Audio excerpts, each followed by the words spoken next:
I thought I would take a moment to explain to you more about how cycles and seasons arrived. Like it is with most things with me, the desire to want to know has to have an emotional conviction to want to know. And in the middle 1990s, I was trying to understand the iris structures as if they were in a sequence.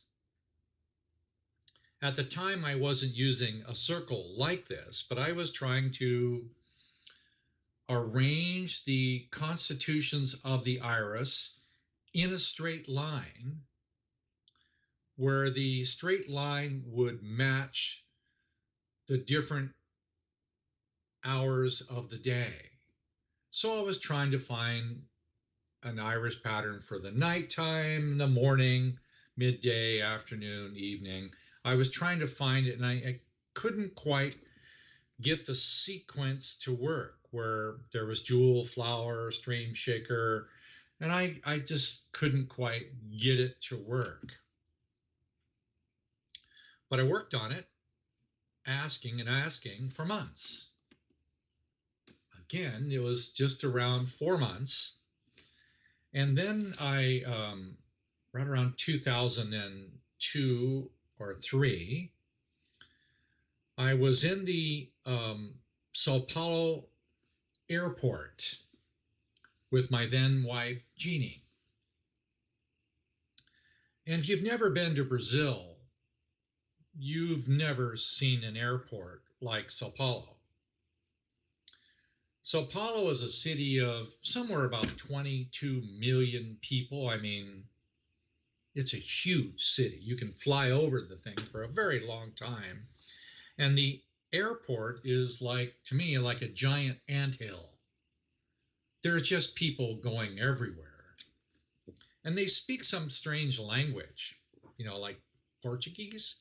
At the time, I didn't speak Portuguese very well. And we were, finally got through the counter and out to where the gate was.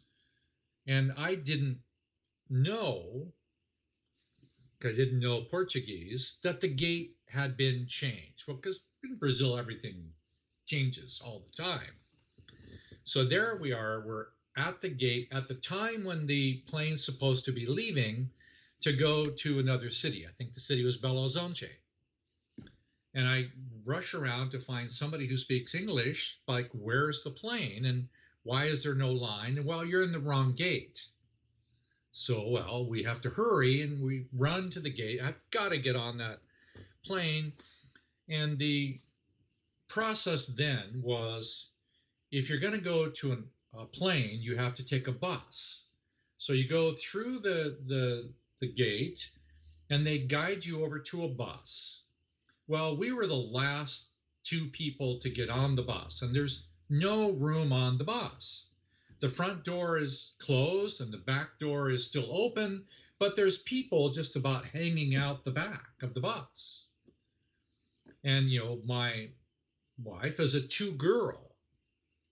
She doesn't like, to be too close to too many people, and certainly doesn't like to be handled into the bus, but I had to encourage her to get in the bus.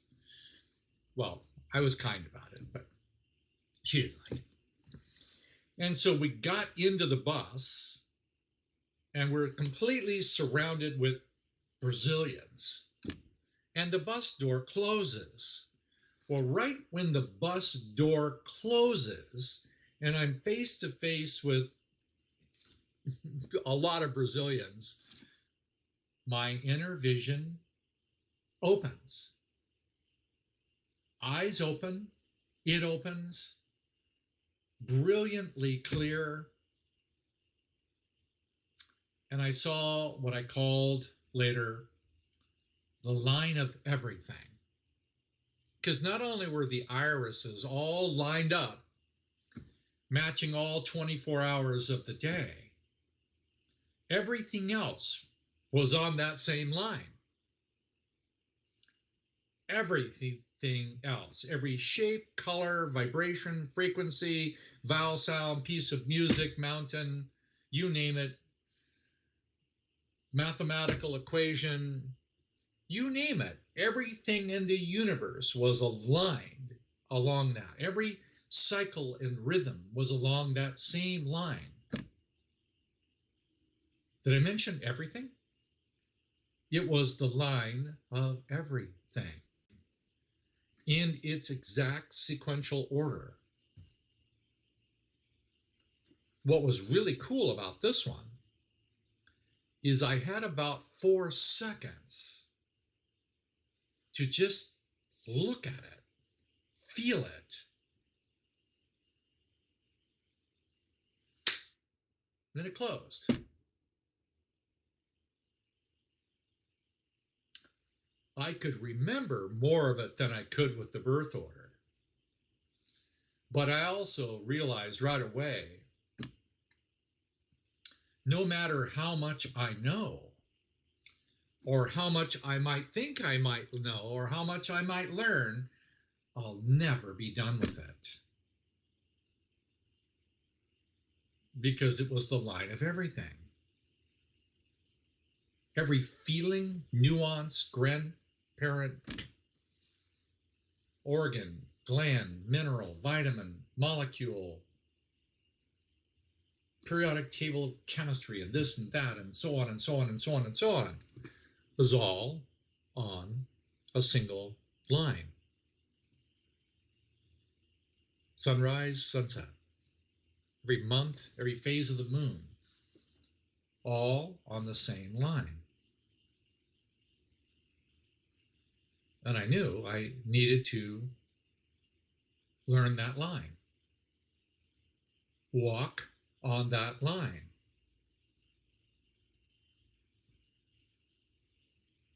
I'll do my best to tell you what I know so far, which is not very much. Let me just show you a picture. I'll just change it here slightly. And I'll go down to here.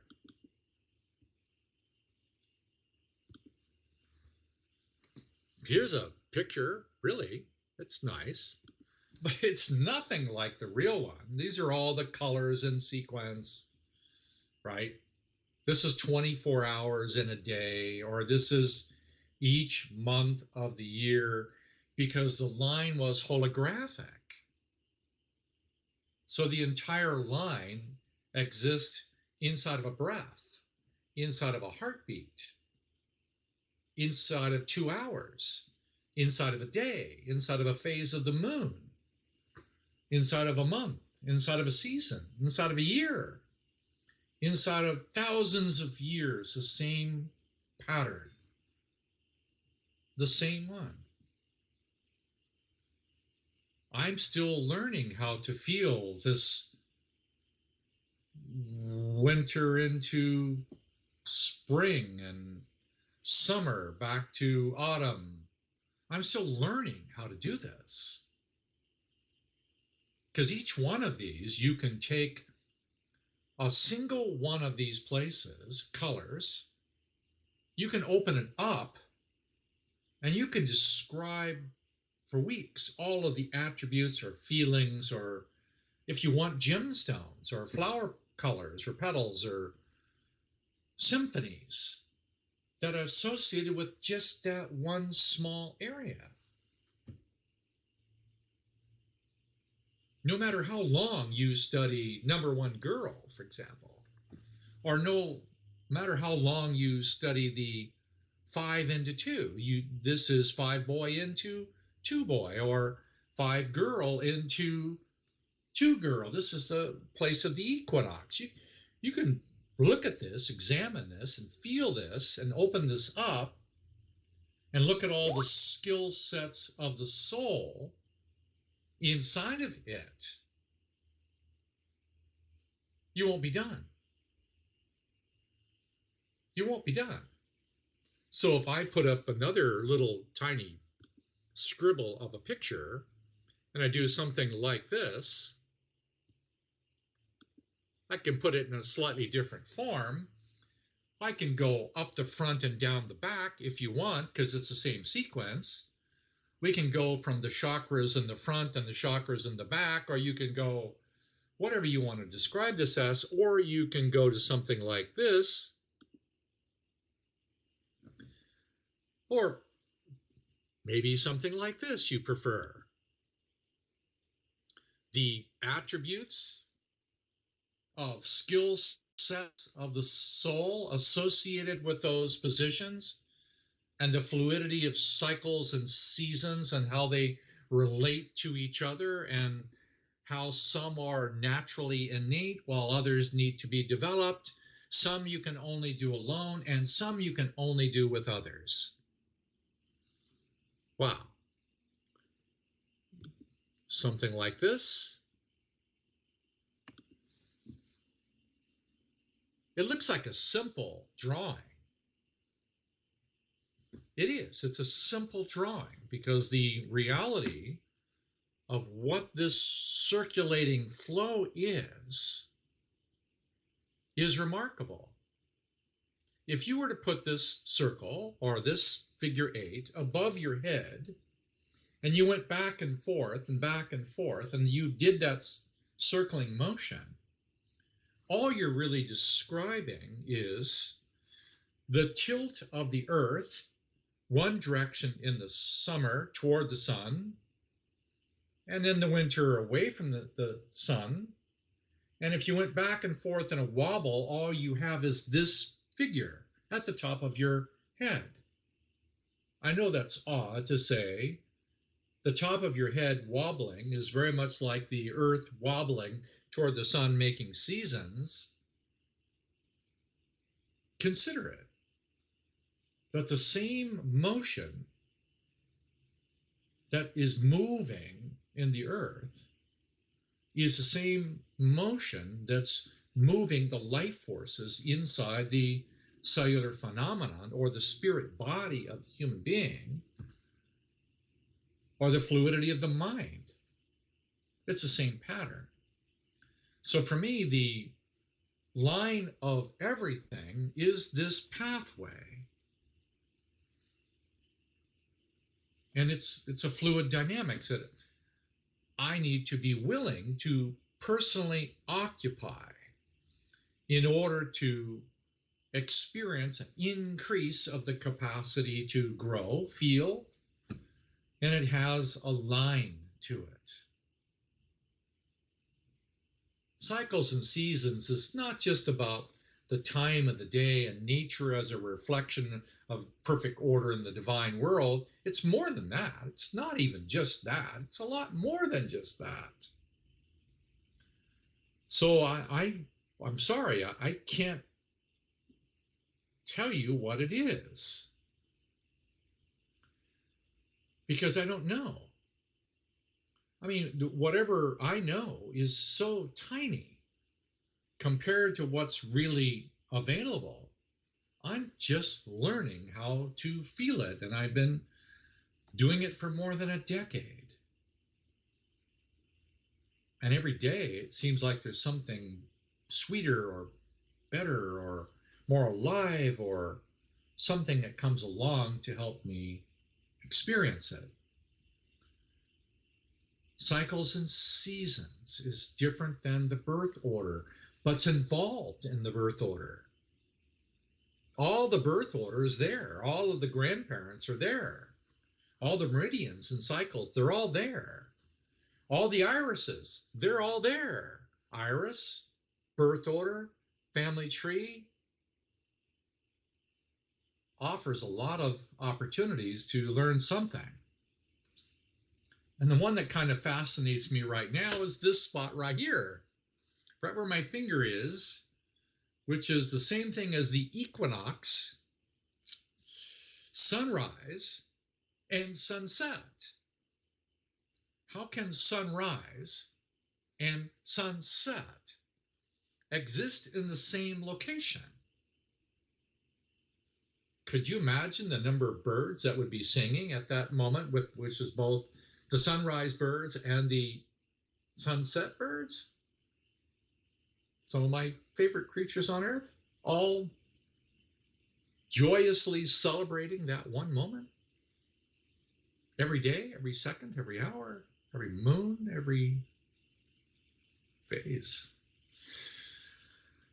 This is how cycles and seasons came, and I can't explain it. Maybe one day you can help me understand it if you'll just give it a try for a while, see how it suits you. If you're not sure about something, just ask. It gives me a chance to be able to explain it again in a new way. I wait your question. See you soon.